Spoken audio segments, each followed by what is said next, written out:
shocking today, absolutely shocking. What are we now? Where can this team go? Where do we go from here? First of all, he needs to go. He's got. Well, I said it last week. He's just got to go. There's nothing there, is there? What was that? What was our plan today?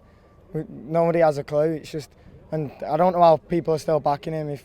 I just can't see how you support United if you still want him in. And obviously, I know he's a legend and everything, and we don't want him to be sacked. He should just come out and walk. If he come out, threw the towel in, be better for everyone, you know, and just put his hands up and say this job it's too big for me.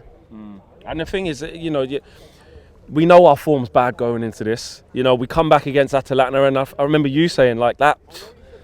We can't play like that. I know you wasn't convinced by that, and a whole load of the fan base wasn't convinced by that win. But you're expecting Liverpool at home. Be at it. These are the games where form goes out the window. These are the games where you can be on the worst run that you're on, but you see it from the players, you see it from the setup, you see it from the first minute.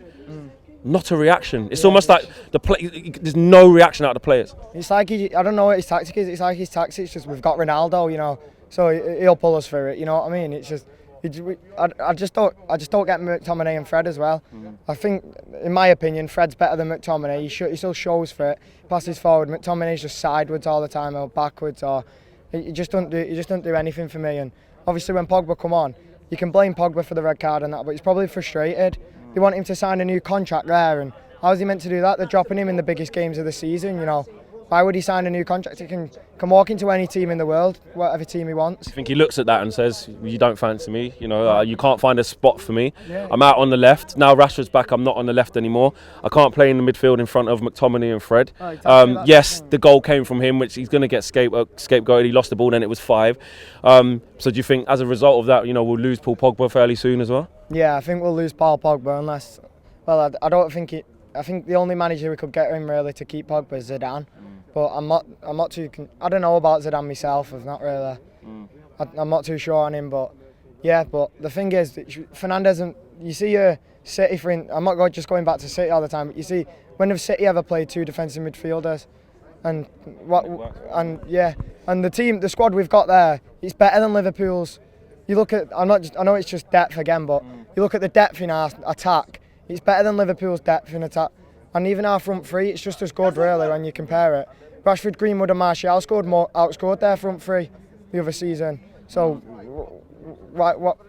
And like you said, it's pointing to the manager. Yeah. It's pointing to the coaching staff. I know you said that he's done.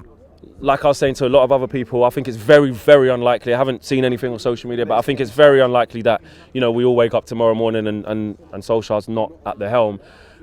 Spurs next. City after that.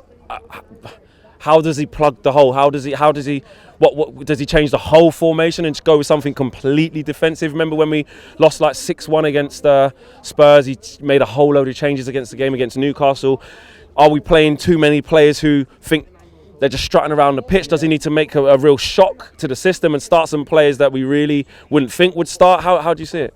To be honest, I know it sounds a bit daft there, but I'd drop Fernandes for a few games and give him a rest and try a 4-4-2 maybe, you know, with Cavani and Ronaldo up front, because like as I said last week, Ronaldo doesn't seem to want to press ever, and Cavani will make up for that, you know, with his legs, because he's always pressing, and that's just what we need in the team. So you'd go 4-4-2, try and put pressure on the centre half. Yeah. On the wings as well. People are talking and saying that, you know, our wingers don't track back and it's very difficult. Would you make any changes there?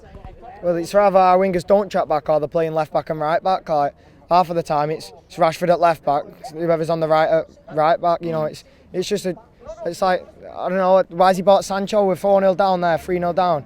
He's just kept him on the bench. Like with a bigger manager like, for instance, Tuchel, Mourinho.